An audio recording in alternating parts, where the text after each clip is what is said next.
on my mind. Somebody in a parachute has just landed on the edge of the ring.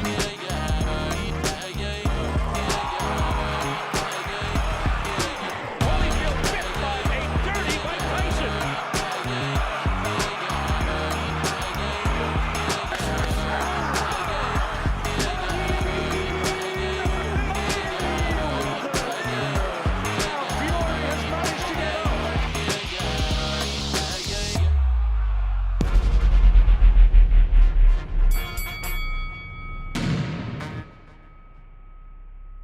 Hello and welcome back to episode 6 of the ID Boxing Podcast with me, your host, Rob Tebber. Quick one today. We're going to be focusing on Joe Joyce's return against Zhilei Zhang this weekend.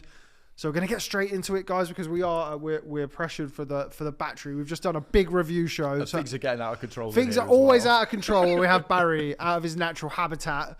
We've done all the intros. They're fine. Trust me. I mean, Barry, but anyway. Barry, going to come to you first. Joe Joyce versus Zhilei Zhang this weekend. Look, we all love, technical boxing. We all love a pivot and a step around. We didn't get that in the last one, so I'm going to get it in nice and early for you. A pivot and, nice technical boxing. But we also love two big lumps getting in there and punching each other really, really hard. And I feel like we're going to get that this weekend between Joyce and Zhang. Yeah, maybe. Yeah, I'll review this. Bish, bash, bosh. That's it. That's it, pretty much. It's going to be one of those fights. I still can't see how Joyce gets beat. I mean, he's got to get knocked out, haven't he? That's clear as day.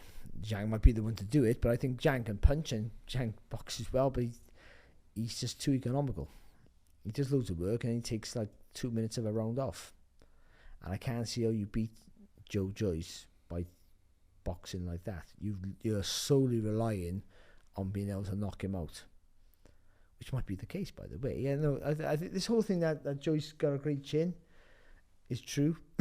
He's clearly got a great massively chin, yeah. true. But I mean, that he can't get hurt is not true. He can get hurt, but it might not be with raw power. It might be with angles of shots and speeds. Christian Hammer buzzed him. Not a massive puncher. Way past his sell-by date since about 2011. but still, he did buzz him a little bit. But I think what Joyce has is this thing to just recover really quickly and carry on. Zhang's a different level of power, and it's heavy shots, but they're not fast. Am I talking about Zhang or Joe Joyce? This applies to anyone who's in the ring on Saturday. But I still think that what Joyce has is a fantastic work ethic. Let's not forget that. He has a good jab. It's solid and heavy. Good work ethic. It can be a little bit more flexible than what he shows at times, but doesn't show that enough. But he'd be too busy for Zhang. He'll make Zhang work too hard, and Zhang will literally be blown off his backside after 3 rounds. And then he's just taking deep breaths and swinging 3 big shots per round and hoping one of those hits Joyce. Job done. Let's go. Yeah, I there'll be nearly 40 stones worth of heavyweight in that ring, and they are 2 big, really solid units because there's not that much spare on them either. They're kind of quite similar like that. They just look at them and you just think, wow, the kind of the density of these two is off the scale.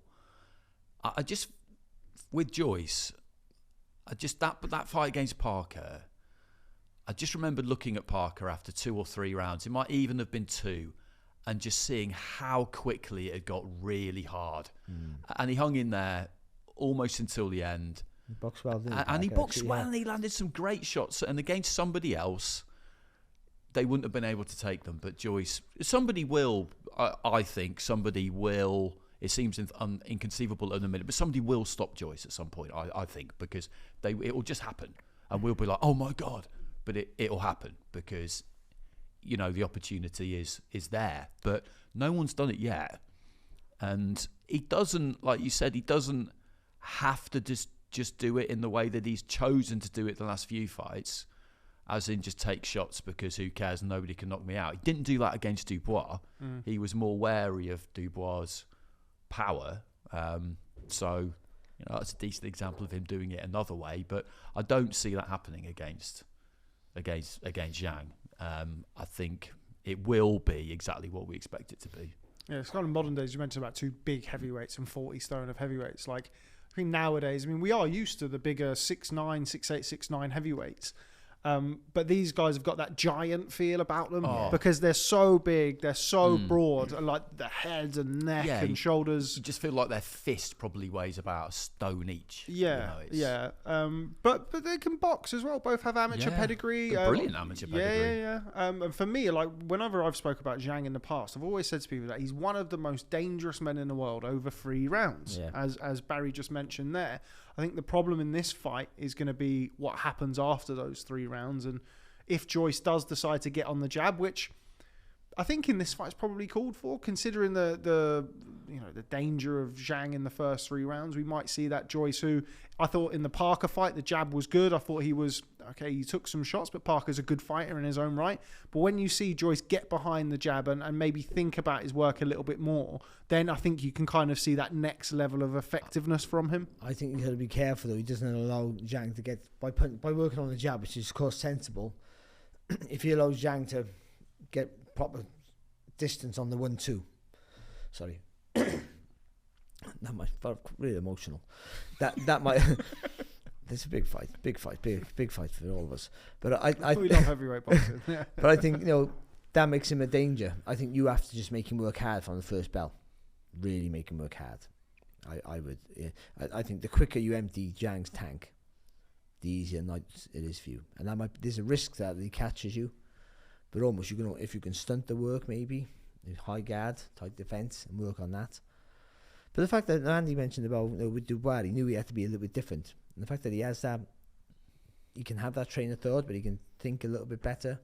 And he was actually more mobile and more athletic in that fight than we'd seen him in the past. He wasn't just that square shoulder guy who just is a target to be hit. He was a little bit more movement, a bit more like the dancing he does before and after. You saw that dancing stuff, whatever it's called. He's full of tricks, isn't he? Before and after, you think, well, look how flexible you are. When you're in the ring, you're like a cardboard cutout, punching underwater. But it's worked for him, and he's had a proper apprenticeship, like a fantastic apprenticeship. He's barely had on paper. He's barely had an easy fight, to be honest. And so he's ready to go, and I do think that I think it's a great performance from him. He has to get knocked out. There's always that in heavyweight boxing, and he will get knocked out. But and then people compare these like today's George Foreman because he looks like he's indestructible, but he doesn't have the Foreman power. He hits, but he doesn't have the Foreman power. But he has a better engine than Foreman.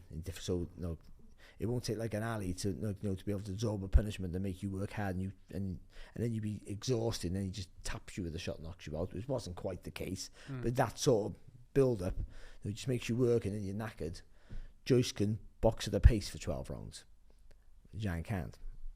Zhang's the Foreman in this fight, I feel, and Joyce is the alley.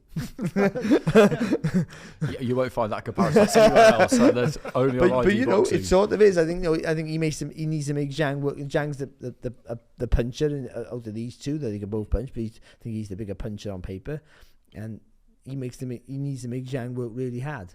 And needs to ride through some of the uncomfortable moments with his chin and his willingness to take a shot, to give a shot, or take a shot to make you work hard. That'll be the plan.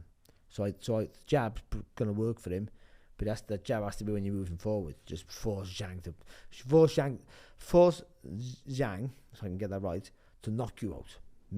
Dare him to knock you out without taking a shot. Andy, obviously there'll be people who are watching this who've seen more of Zhang than his last fight, but I think that's definitely the most high-profile fight he had, which was that narrow loss to Filip Hrgović, who's of course the IBF mandatory challenger now. How did you see that fight? Did you think Zhilei Zhang was? I mean, I think a lot of people felt that he potentially was a bit hard done by in that fight. How did you see it? Yeah, I thought he won. I was commentating on that one, and I think I had him 7-5. And then he had the knockdown as well. Yeah, from memory. So I thought it was clear enough. I wasn't completely sure that he would get it at the end of the fight, but in my mind, I was clear who I thought had won. To the point where when Hrgović got it, I did think it was wrong. And there's kind of dividing lines as to how you classify things, aren't there? Sometimes you look at a fight and you just think, okay, I've got it like this. If it goes the other way, it's not what I've got, but I can see it. So I don't really agree, but I can see it. Then the next level up, I think, is what we had there, for me anyway, which is, yes, I agree that this is a close fight because I've got 7 rounds to 5, and you can always argue if you've got one more, then it's going to be a draw. But obviously, we know we did have a knockdown.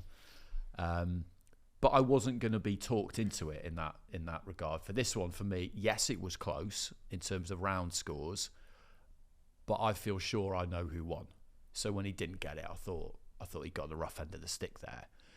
But fortunately, it's not really done him any harm, particularly because this is a really good fight for him. And if he could beat Joyce, then he's right in the mix, isn't he? And as the Hrgovic fight was, this is in effect a final eliminator because Joyce is the WBO interim champion. So there you go, exactly. And that's great to see that someone who, like I said, I thought he was hard done by, doesn't then just move to the back of the pack and just become somebody that no one's interested in. And that luckily for him, he's got someone like Joyce around who wants, whilst he's waiting, he wants proper fights.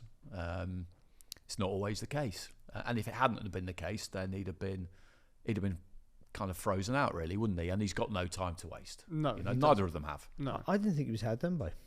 I think I was there, sat in front of you, wasn't I? I thought he was doing the world feed, and I thought he won, but I just thought, and he could do all the better work, but it's just massive space in the round. He didn't do anything, and it's like what and a quantity over quality and all that sort of stuff. And Hrgovic wasn't great, but he just did more work throughout the round. So some of those rounds you go, he had like 30 seconds of great work, Zhang, and that might be enough to win him the round. Then just went on walkabout, disappeared, didn't he? Disappeared. He does do that. He does massive, do that. but not like enough to like go again. Just massive, just disappears. Oh, I've done my job. No, that's it. No, it's like I've done my job. I've landed some really good shots here. I've pushed him back a bit. Just need to save stuff now because the next round is another round, and must be frustrating if you're in the corner because, like you say, it's like he's been doing this a really long time, and it's like he feels like, no, I've decided that I've won that round now, and didn't like he was going to go, so I'm not going to push it. Yeah, exactly. He had a fight with Jerry Forrest, who we mentioned on the previous podcast. He had a fight with Jerry Forrest. It was one of the most mental fights I've seen, where he had him over 3 times in the first 3 rounds, and then he couldn't get rid of him. And so from rounds 4 to 10, he was just trying to survive in there. He was flopping around the ring, and like Jerry Forrest, just by virtue of not being knocked out, was all of a sudden banging the fight, and it was a draw. I don't know how many fights we've seen in the past with 3 knockdowns in the first 3 rounds. He does it the way he does it, because he's just just constantly doesn't scared have- of gassing. Yeah. But now you insert even Joe Joyce That's a into big that problem, into that fight Yeah. all of a sudden, and he's trying to do that to Joyce, a guy who can throw punches all day. Okay, they might not be the fastest, but they're effective, and he's accurate, and he wants to win in everything. He'll go, and he has a great chin. He won't be worried about walking onto a shot once he knows you're tired. He'll know he can walk through you. It's a different level of intensity, and I think it'll be. I can't see someone's getting knocked out. There you go. Exclusive for the heavyweight fight there. Someone's getting knocked out. Oh, there you go. That's the type of insight that really comes to ID I boxing. bet on an early stoppage. I think it's Zhang. I do. I mean, his knockout's going to have to be like a show reel shot. Like a bam. Joyce just disappears. Like, turns into me. Like, goes from a 6'6" to a midget overnight. Or like that. Or he doesn't. I think even if he knocks Joyce down and Joyce gets it, which might be a thing, and which is sort of, I don't know, not for Joyce, but it would sort of be nice. Yeah, Joyce be get great for dropped, the fight, wouldn't it, as a spectator? And then rise like a phoenix. I've heard this before, like a phoenix from the ashes. Tyson Fury stuff. No, and get up. But I think if imagine you see Joyce get up and you go, oh, especially as Zhang, who has no engine, he hits him with a good shot, then goes for it and drops him, and then 6, and Joyce gets up. Sort of goes like that. Yeah, which is what he tends to do, isn't like it? like a robot, and Yeah. Come on, then let's go. Yeah, no, I think in his fight against Parker, I was kind of trying to describe it as to what it's like when he gets hit, and it's like, like you said, he did get Hammer did catch him, but other than that, particularly those fights against, let's say like Takam, where he just walked through a load of stuff, not remotely concerned about it. Brian Jennings hit with a body Brian shot? Jennings hurt him to the body in the first round. Really hurt him to the body. But generally, when someone will just crack him like Parker did loads of times, hard, clean, and it's kind of like the screen flickers, and then he reboots and he's back online, and it takes that long. And you just look at that, and if you're Parker, you could just see why. It never occurred to me at the time that Andy Lee would ever have thought about pulling him out, because he was only after the event that people said to me, "Oh, we left him there a long time," and I thought, but he's in the fight, isn't he? But he's in the fight. Yeah, he's having success. You're thinking to yourself, at some point, one of these, or the accumulation, it's got to start having an effect, and it just never did. No, I mean that you mentioned there about it was the end of the second round where Parker was like, yeah. We spoke to him afterwards, and he was a bit heavier for that fight. I mean, he said it was due to, he said that he became ill a couple of weeks before, so he wasn't as light as he would have wanted to be. I think at the time we all thought, okay, he's coming heavier because he's boxing a bigger, heavier guy. You want to be able to hold the shots yourself and also fire back so he feels it. He landed a right hand in the fifth round, and had an overhand right. I think he was against the ropes, and he threw it off the ropes. And you just sort of see Joyce hit him, and you just think Joyce is obviously, I mean, he's got a degree, went to uni, he's more kind of educationally savvy than I am, I suppose. But even than you? Yes, even than me. But you can sort of see him afterwards. He keeps things so simple. He's like, yeah, that was a good shot, but watch this. And then he just kind of like, he doesn't ever overcomplicate things in a ring. He's maybe doing him a disservice. Obviously, he's a great amateur in his own right, and I think he's a lot more well-schooled and educated, certainly behind the jab, than maybe he's given credit for. But he doesn't seem to overcomplicate things in there at Joe Joyce, and maybe obviously aided by the fact that he has a granite chin. But intelligence and intelligence in sports are two different things. Like most of us can. I didn't go to school barely. Most of us can read and write. I can read and write. A little bit, but I mean, that's true, isn't it? And but like, and then I'm massively intelligent in the ring. I wasn't that either, but do you know what I mean? It's different. But he has a bit of both. I understand that. What it is, I think, with him, if he sees it, he has a great chin and he can take a great shot. He has a big head and he can absorb it and all the rest of it, and a big neck. All that helps. If he sees the shot, he can brace himself. Now, some of us can do that and still get knocked over and knocked down or knocked out. But he doesn't. He can see it, and if he sees a shot, you don't knock him out or knock him down. Where Hammer hurt him or buzzed him, it's a shot he didn't see. You need that whipping motion in your shots and need speed in your punches, I think, to make him worry. So maybe like a Fury or Wilder. Jared Anderson. So later down the line, people like that will whip shots in different angles with speed, acceleration, change of pace. All those things will cause him problems. People like Dubois, who are solid, good, real clean punchers, and I'm not saying they're not fast punchers, but they're punches you'll see. You can't get out the way of them. This Joyce right now, just that's not going to work. And I think for Zhang, unless he gets close and catches with a big uppercut he doesn't see, I don't see how those punches have the desired effect on Joyce. I'm not really big in Zhang winning. Don't know if you can guess that. I think I'd probably give him more of a chance than you do, but ultimately I do see Joyce getting through the first 3 or 4 rounds where Zhang is at his most dangerous, and then sort of doing what he does, getting on top of him, relentless and grinding him down. It's so exciting though. Those first 4 rounds, I mean, I was so brilliant. excited when I still am. Yeah. Very excited when the fight was announced, because again, like for Joyce, WBO interim champion, big aggressive. You spoiled it for me now. Big aggressive southpaw who can punch. Probably not on everybody's list of, I'll just take him while I'm waiting for a world title shot. No, that's it. And Dillian White kind of did a similar thing whilst he was waiting forever. He took Povetkin. He took some some good fights because he wanted to be on a big platform and justify being a pay-per-view fighter. And that's another good thing about this one. It's not on pay-per-view. Is it? I don't think. No, it's not. Do you know what? Amazing. That's brilliant. That is. It is great. Yeah. Not a fan of BT usually. But no, I mean, I'm joking. But it's a great thing this now, because anyway, the most, and I suppose they haven't. Well, the Parker fight was on pay-per-view, wasn't it? And I'm not sure how well that performed. Oh, there you go then. Right. That could be a reason. But you look at Beterbiev Yard. That was a great fight they had over here end of January. But it's not. Who cares? It's not. That's the thing. Yeah. Exactly. And it's like you, as soon as it was made, I just thought, wow, I don't see how this one can miss.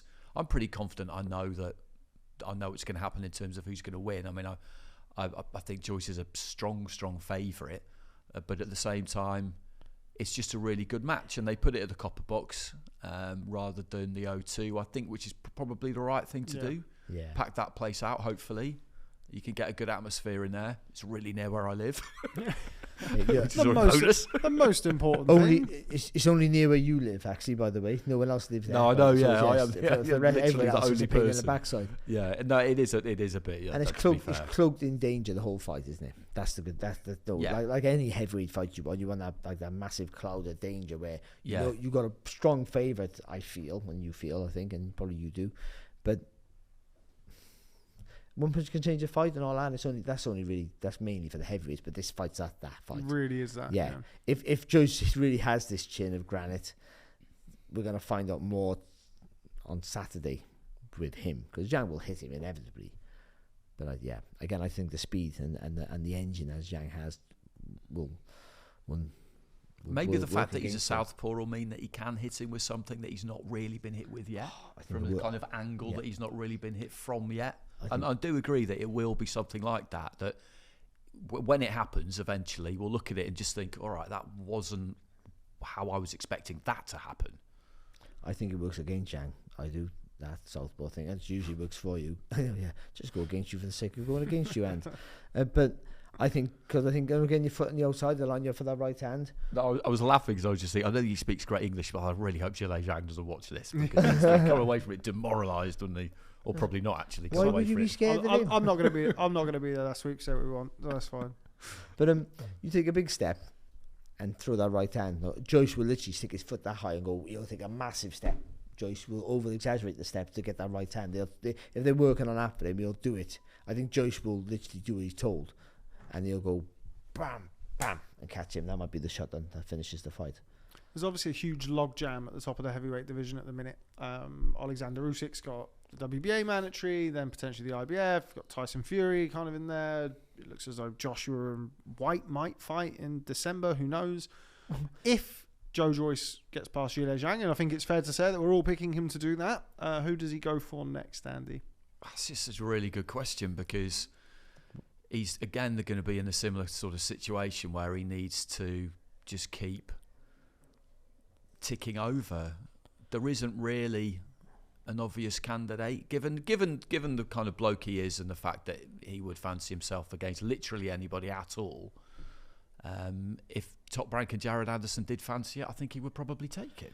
But outside of, If you're Top Rank now, you probably look at that. yeah, and go, no, you'd think that maybe, yeah. yeah, you probably would. But at the same, but for Joyce, I really don't know, because you want to fight for a belt, but you're not going to get to fight for a belt. Or maybe they could do that deal with Fury. Who knows? Because they're both with the same promoter. I mean that, but for some reason, I just don't really see it. No, I don't, because I think Fury's on the cusp of two massive paydays against Alexander Usyk and Anthony Joshua.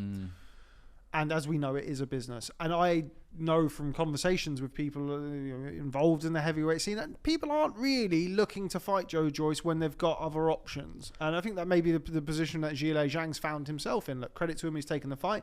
For him, he can get back up there. Yeah. He's just taken a What loss. else was he going to do? But an Usyk, a Fury, a Joshua, these guys who are there or thereabouts for these big paydays are probably looking at 6'8" Joe Joyce or 6'7" Joe Joyce, who's got the engine of a Mexican bantamweight but punches incredibly hard.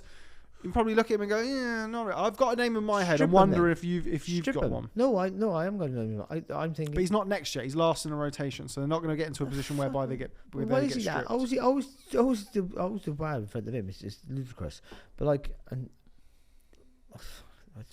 you gotta go. You gotta be thinking I'm world title. If you beat Zhang, you gotta think, where's my world title fight? Well, I don't see who else does he fight. Who does he fight? Who does he fight that interests us? No, he's at that at his age as well. He's got to be thinking. Hergovich wouldn't fight him, would he? Again, he's mandatory for the IBF. Yeah. What does he need to fight Joe He's Joyce not for? gonna fight him, is he? Well, I know, but Here's Joyce is mandatory with the WBO, essentially, isn't he? And I know the IBF are in front of the WBO, but they were amateur rivals. It makes no sense for Hergovich to fight Joyce. I get it. Here's Put him in Derek Chisora. Who's your name? Jermaine Franklin. I guess he couldn't he? Because he's a little bit of a name now off I the think back that of makes sense. White. And I think he stops Jermaine Franklin. Yeah, he does. Oh yeah. I think Yeah, he he gets does. on top of him Yeah. and he juggernauts him into does, yeah. oblivion. Yeah, he Yeah, does. of course he does. He runs And him then over. if you're Queensbury, you can then go look at. He had a really close fight with Dillian White, maybe not Deontay Wilder.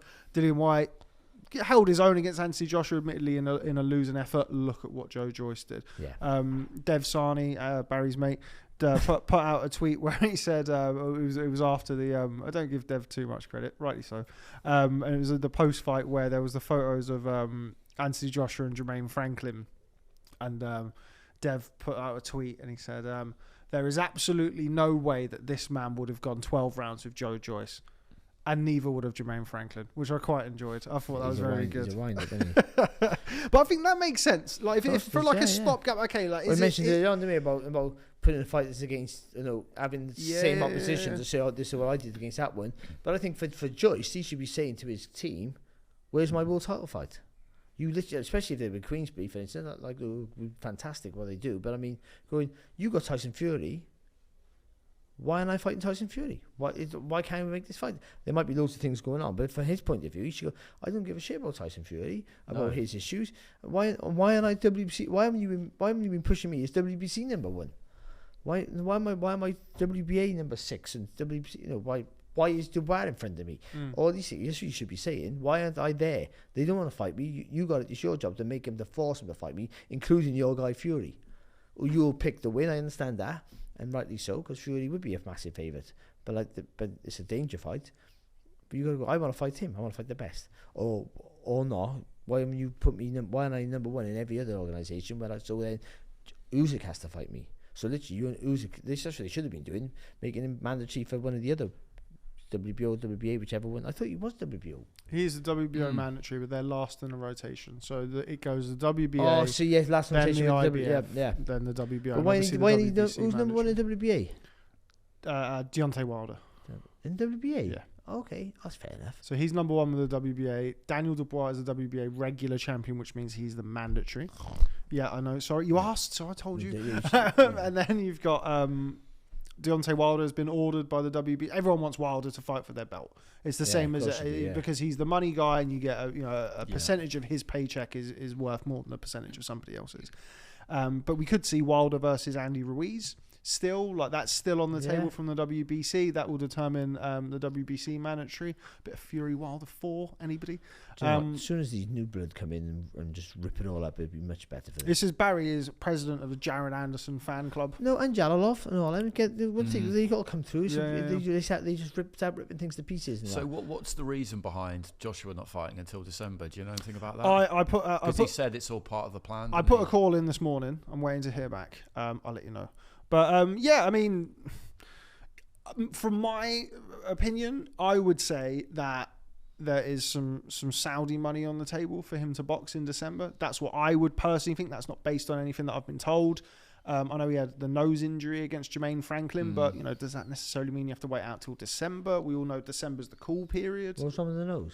He Bloody nose, yeah. had a nose injury. I've withdrawn from calling it a broken nose because I don't know if it was broken. Oh yeah, bloody nose. But I mean, he was talking about born into box in July, which I was all for Anthony Joshua because I thought him versus Dillian White really should have been the fight that we just saw. And also with the new team, and we keep saying this with Joshua recently, the more you fight, the better it is. Yeah, of course. The more you get a blend and a bond, the better it is for fighting. Forget about the training, the actual for the fights experience. But he has a great relationship with Skill Challenge and Saudi. He's boxed out there twice. Yeah, he had them on his top, didn't he, when he came for the into Jermaine room? Franklin fight. So there's every chance that we see an Anthony Joshua fight head out to Saudi Arabia in December. I mean, by all accounts, the Usyk rematch and the Ruiz rematch performed very well, being perfect time pretty much for a pay-per-view over here. It's not like doing it in the middle of the night in America. And the second one was run really well, I thought. Yeah, I thought it was a noticeable difference between the Ruiz rematch and the Usyk rematch. So that's what I think. I think that Joshua is going to be boxing in December for a lot of money, potentially in the Middle East. But that's not. That's just my kind of view from the outside. No, that would make sense. Because I don't really see why you'd want to. And you know what, you can't blame him. Can't blame because whatever he did, I got no issue with that with him because that's his career. and it doesn't hold anyone up. Yeah. Because you haven't got no belt. Other than Yeah. people like all rematch clauses and things like this, trying to waiting out for the bigger money. Is that what are all the other there's a system? Is it like you can postpone the Champions League because Man United can earn more money. Man United, because Man City. Another team can earn more money playing someone else next week, so we'll delay that tournament now for you guys. That's what boxing's like with world champions now at the minute. But with Joshua, he has nothing, so we just let him crack on, innit? Yeah, it's not holding up the rest of the division. Unfortunately, there are mandatories that are holding up the rest of the division. Who would you like to see Joe Joyce fight? Let's take away all. I mean, it's such a ridiculous thing to say, but let's take away all of the politics. Yeah. Francis Ngannou. Don't fucking start. Fury. Yeah, it would be Fury. Yeah. It would be Fury. How do you see that fight now? I think he's got more of a chance now than I would have given him when Fury was boxing how he used to. And that's not to say that he couldn't do that again, but I think he is quite set now, Tyson, in how he wants to go about things. This is a heavyweight division. I want to knock people out and give people what they want to see, which is heavyweight entertainment. I think he is quite.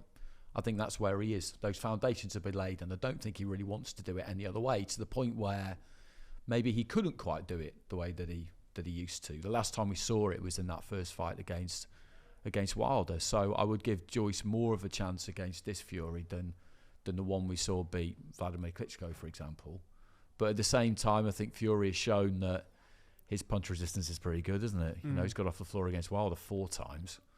That usually translates into 4 wins for Deontay Wilder when that happens.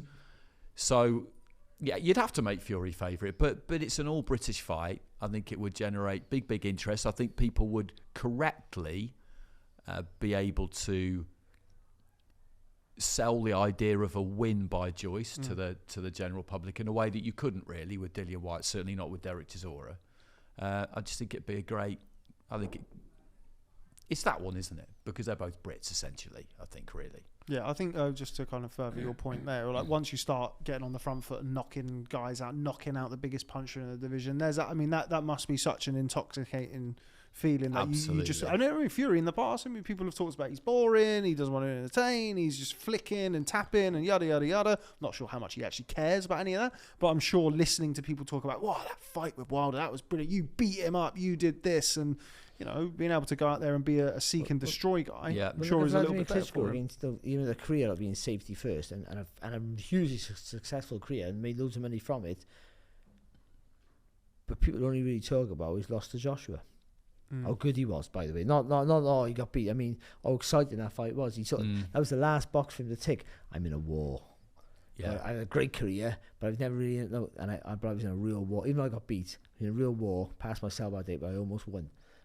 I think for him that was almost like that was a nice way to retire, even though he lost in many ways, because he had the one thing he showed how tough he was. He never had to show that before. He had the fight with Samuel Peter where he was dropped a few times in that, but that was still part of the like. I don't know. I guess where people were sort of still written him off and things like that. I thought that's one of the most significant wins of his career. I thought the Samuel Peter fight, but then after that, he had the kind of the era of dominance whereby people after that didn't. That was 2.0, wasn't it? From that point onwards. And we we talked about it quite a lot the other week, and I was talking about it quite a lot in the build up to that Okoli fight where. He demolished people in such a simple way that people thought that what he was doing was boring and easy. And that's the ultimate compliment, really, isn't it? If people just think, oh, look, this guy just wins comfortably all the time. And, you know, look at that, you know, it's basic. And you just think, right, if it was that easy, everyone would do it. Yeah, absolutely. Barry, who next for Joe Joyce? Who do you want? Furious. I thought I sort of said that. You asked me before you asked him. I asked him. Maybe you asked me before you asked him. Okay, well, I want to see Joe Joyce versus Deontay Wilder, the ultimate heavyweight lab experiment. I definitely like to see that. I changed my mind though. That's the fight I want. Yeah, no, I would love to see that. I would absolutely love to see that. And you wonder what kind of, you know, with Wilder, again, he was another presence in Saudi back at the end of February, and he was happy to say, you know, I've with a big grin on his face, I've been having talks, I can't really give any details, that kind of thing. I'd be in for Joshua in December. That's where they all want to, not all of them, but that's where a lot of fighters who maybe feel like they haven't got ages left just think, all right, and he's not boxed there yet, so that's maybe something he wants to do. And guys like that would. But yeah, Joyce Wilder, I'm here all day for it. I asked Joe Joyce after the Parker fight, and I said to him, like, people want to know what happened. Like, what happens when Deontay Wilder's right hand hits Joe Joyce's chin? And it was the most Joe Joyce response ever. He went, well, don't really want to try that. That was No, it. but that in itself is an interesting answer, isn't it? Because people kind of, like you say, people do feel like, oh, he's just this basic guy who walks through stuff, who maybe doesn't even really understand the intricacies of the sport. He definitely does. Yeah. He definitely does. It's just that if you want to take the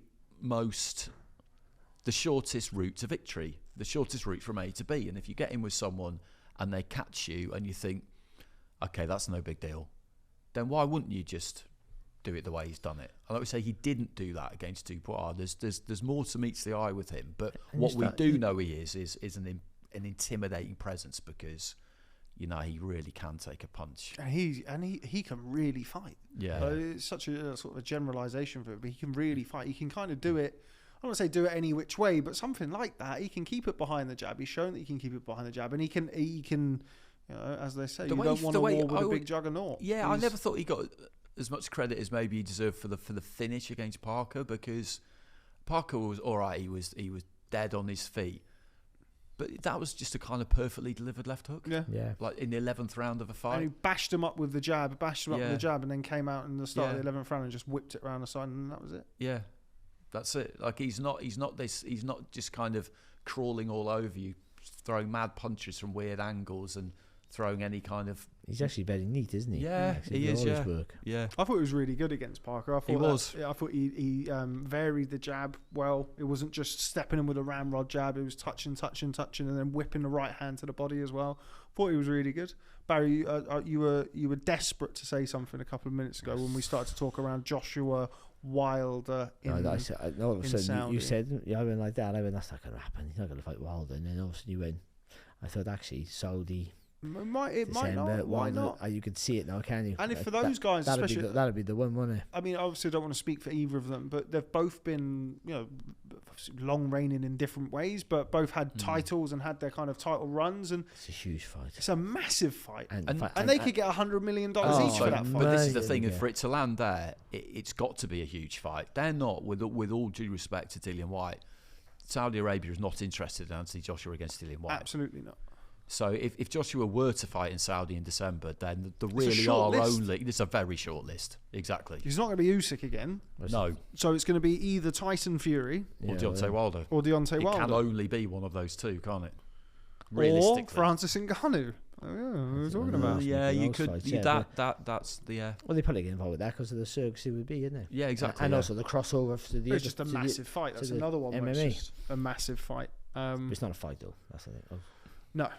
No. It's an event. It is an event, right? We don't have an awful lot of time because we spent a long time reviewing a packed weekend of boxing this past weekend. So we're going to quickly fly through a couple of standout points from the undercard, sticking with the heavyweights, the return of Moses Itauma, and we're going to get Barry to announce his opponent because I can't quite make it out. So Barry, who's he boxing? What's that? So come on, Barry, into the microphone. Oh yeah, Dovchenko.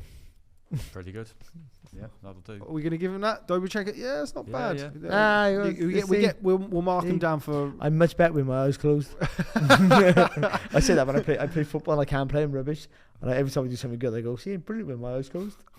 Barry, excited for the return of Moses Itauma. In a short space of time, we brilliant, spoke about him very recently. Activity, surely just the big key Yeah, for him at just this get point. him out every bill. I would pretty much. Well, especially the way he's boxing. Again, a big giant who can punch, but is athletic and loose and fast hands and good feet. Like he looks a real sir to be going all the way. We don't know. I don't know if he can take a punch yet. I haven't seen that, but for what I've seen of him, when I looked at him when he turned pro, I didn't know him, and you've obviously covered him. I would have thought, and Not really, because he came through so quick. He was in the Yeah, and he juniors, didn't and have no that time many- he was in the youths, and then he ripped it up last year, and all of a sudden here he is. I watched him. I've never really seen him live. He Well, couldn't get any fights in this country. when I thought he was As going well to when be he was this a youth. big, massive lumber who was just bashing people, all could box quite neat. But he got his hands low and he's slipping shots Yeah. and he's super fast, and then knocking people out. Like, We told it on this podcast in the past about him sparring at McGuigan's gym, and they were saying about how I was just saying the other week he was telling me about it. yeah, and he said that he'd go in there when he come down in his school uniform, yeah. firstly. but he'd sort of go in there like the more the sort of more recent spars are going with sort of like a Daniel Dubois, Lawrence Okoli, of course, left the gym, and with his hands down, stood in front of them and just slipping to one side, and then every time the shots are coming, he's just coming up through the middle with big shots. I'm not sure if Shane said. I'm not quite sure this. So this.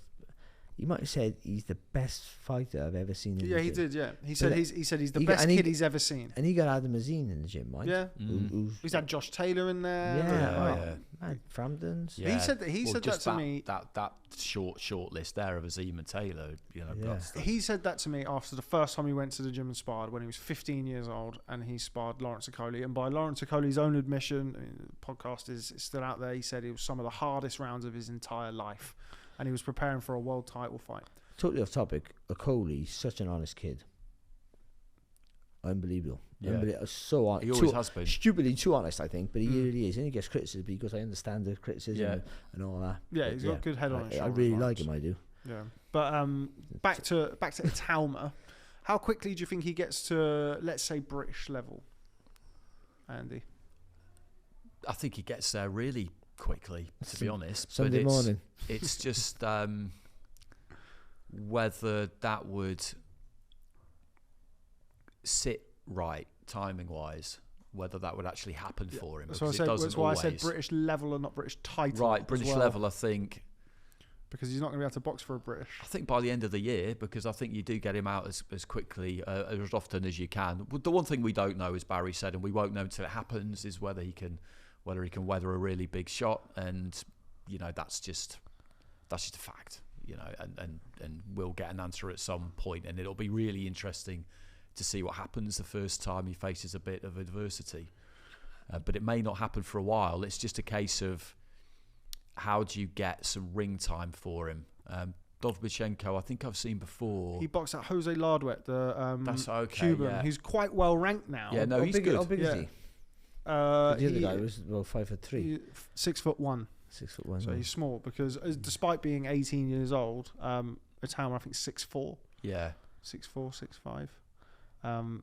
He still might grow like Chris Billam Smith said like he hadn't seen him in a while, and he came in the gym and he sort of looked at him and he went, "Shane, I'm not sparring this guy." I think Denzel about that, and he's an amateur. He has got a real solid look to him, and kind of build wise, you do sort of like what you see, because there's quite a lot of weight in those legs and his backside, and he's just got a very solid kind of dense look about him. But he's still, as Barry said, he still keeps that. He's fluid.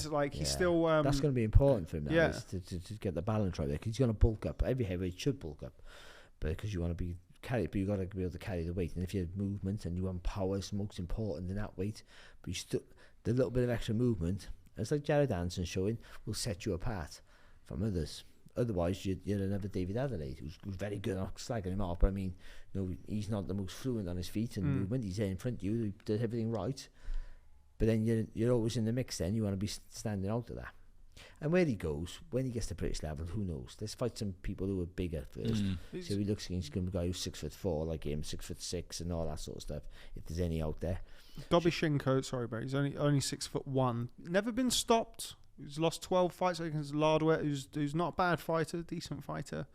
He boxed Andrei Rudenko, in September of 2020. Rudenko was 62 at that time. And that's a thing. So he boxed Eric Pfeiffer. Boxed Eric Pfeiffer in April 29. So he's been in with some guys who know some things. Yeah. Pfeiffer was bronze in the Worlds, did he? Pfeiffer. Yeah, no, he's a good amateur. Boxed quite a lot of WSB. So been a guy Nick who's Webb beat him, didn't he? Yeah. On the White Pavekin 2. In Gibraltar, yeah. The Rumble it's on a massive the rock. win for Nick. That huge win. So he's been in with some guys who know a thing or two. So I guess the hope is that he gets some rounds this weekend, but he's not a 6'5", 6'6", like a Marius Vac or something. I think they just want to show him off now. That's important. I don't think the rounds are that important for him. I think the training camps and all that and rounds are invaluable as you go on. I think just now, all that like being the youngest heavyweight champion of the world thing is just great talk. But it's let's not worry about that. 2 years to get it done. You don't think? Well, maybe, but I don't. Just don't. it depends on the landscape of the heavyweight division for a start. And if we're including regular titles. Yeah, there's all sorts of Well, things. in that case, I was he's already looking at won it. Tyson's- He's already won one. I was looking Probably. at Tyson's record the other day just because somebody put up that he made his debut on this day, like 3 or 4 days ago or something like that. And so April 1985, and then he boxed Berbick in November 86, by which point he was 27-0. He had 27 fights in his first 18 months. I had 10. My first name, which is a lot. I had two That's a fights. lot. I had two Yeah. But fights yours went yours went rounds. I mean, if you're blowing guys out in a round or Yeah. 2 rounds, you can Yeah. try. Yeah, and you that's the good thing about this. Yeah. But I had 2 fights in a month once, and but just because I was young, I turned pro at 18. I was only a kid. It was about getting that experience, being in the ring all the time. Because as much as I knew, or the ability, whatever you have, you're in with men. It just feels a bit different, and just everything's different about amateur boxing. You boxing the world championships, for instance, it's empty. As you get to even when you get to the final, it's not. That's a weird thing, isn't it? they're You've got always this full. supersonic standard and no one's watching it. Yeah, and it's only the Olympics. Even the Olympics probably at the beginning. Oh no, actually, the Olympics is always busy. But I mean, Not you the should- last no- one, yeah, no. boom, boom. we But better it- get anybody in there. Just keep him busy and get him different styles, different experiences in the ring, and then see how he is there. If he's blowing everything out of the water, then you got to try and give him some guys who are stubborn and big, and then you go. I wonder at what point Queensberry will, in the same way that Sky have with Azim, will just think, well, let's get this guy top of the bill now. Yeah, it's a good question. It's good, and like Adam Azim, he's blowing guys away. Yeah. And that's how you sell it. Yeah. You show all of the because he's not much of a They talker. do those Friday night shows, Queensberry. Yeah. You know, I like those shows. And He'll be Yeah. headlining York in Hall. Telford. Yeah. Well, yeah, you could see it. Heaney on the undercard. Yeah, you could see it. Yeah, that's a good way to go about it, I think. It is actually, it's a very good way to go by it. It really is. And we'll do it organically, and like we do, like I said about the museum, and just let him go in there, maybe. But no, we don't know yet, do we? Like, we just don't know. Because who is he fight? He's not, Adam, he box a better opposition from day dot. That's a slightly different there, I think. But chuck him in. Yeah, Put him with David Adelaide. There you It's go. it's David harder Adelaide. to do it with a heavyweight. Than, Yeah, and there's not. Yeah. We've had this Lightweight, but- conversation in the past as well, where like, and it's something that Fraser Clark spoke quite well about and quite openly about, is not necessarily having those, those heavyweight journeymen, I guess, for you. Like Joshua, if you go back and look through Joshua's record, you kind of look at the incremental fights Yeah. that he'd had, and you thought, yeah, really good. Like the right opponents at the right time to help him develop. Whereas they're not really there as much as No. they were when Joshua was on his way up. When he's boxing people like Paul Butlin, Matt Legg, like Yeah. people like Yeah, those yeah, types yeah, of guys. yeah, There's yeah. not really those anymore, is there? No, that's true. And with heavy, so it's also worry because anyone can knock you out in any weight, but that weight more dangerous. And also the money involved, so you have to be their development's different to ours. To any other So weight. Martin Bacoli's got a guy in Poland. I'm Yeah, pretty sure I he's put- Martin Bacoli's fighting Big Igor, isn't he? Yeah, Yeah, Hulk. Hulk. Shevazutski, I think his surname We is. call him Hulk. I saw him in Kiev at the back end of 2021 in with Kamil Sokolovsky, and he's massive, hence Hulk. Someone like him before too long might not be the worst idea. Yeah, I was just thinking somebody like Marius Vac as well. Yeah. Marius Vac got lost Yeah. pretty much every round, got dropped by Kevin Lorena. Yeah. I think he's there now to kind of be. Check him in with Kevin Johnson. Yeah, Kevin Johnson who fight him in Russia. Kevin Johnson's now, he wants to be Russian. He'd give a shout out He- to Putin, didn't He's the only person on the Guy's planet who wants to mad. be a Russian. Even the Russians are saying, "No, I'm from Uzbekistan, actually." I saw him. I saw him in Abu Dhabi, Kevin Johnson, when IBA did this. They're essentially relaunching something like WSB, so it's 5 3-minute rounds, 5 2-minute rounds for the females, but individuals rather than teams. And they had this rogue pro fight in the middle of it, and it was Kevin Johnson against Russell and Pfeiffer. I remember looking at it and just thinking, what Cruiserweight. genius made this? Because this is not going to be a good watch. And Kevin Johnson got his way through, lost on points, but I think he got like 20 grand for just what for him was the easiest thing in the world, just getting through it against a cruiserweight basically. he is in cruiserweight. Pfeiffer. And I was just looking at him, just thinking, you know what, mate. I was really pleased for him. So he just got had an easy night and got a good payday, and thanks very much. When you consider the fights that he's been in over Yeah. such a long period of time, he is so unbelievably lucid and so he's Yeah. still great talker. He yeah, can still it's really promote. he's a nice guy. Yeah, he's really, really good. Right, we are pressed for time. So the final thing that we're going to talk about on the card this weekend, live on BT Sport from the Couple Box Arena, Denzel Bentley returns as he defends his British middleweight title against Kieran Smith. Kieran Smith, boxed at £154 against Troy Williamson. I think that's for the British and Commonwealth, I think, at the time. Yep. Now up at middleweight. Good to see Denzel Bentley back after giving a really, really good account of himself against Janibek Alimhanuli. But I think a decent fight for him against an opponent who's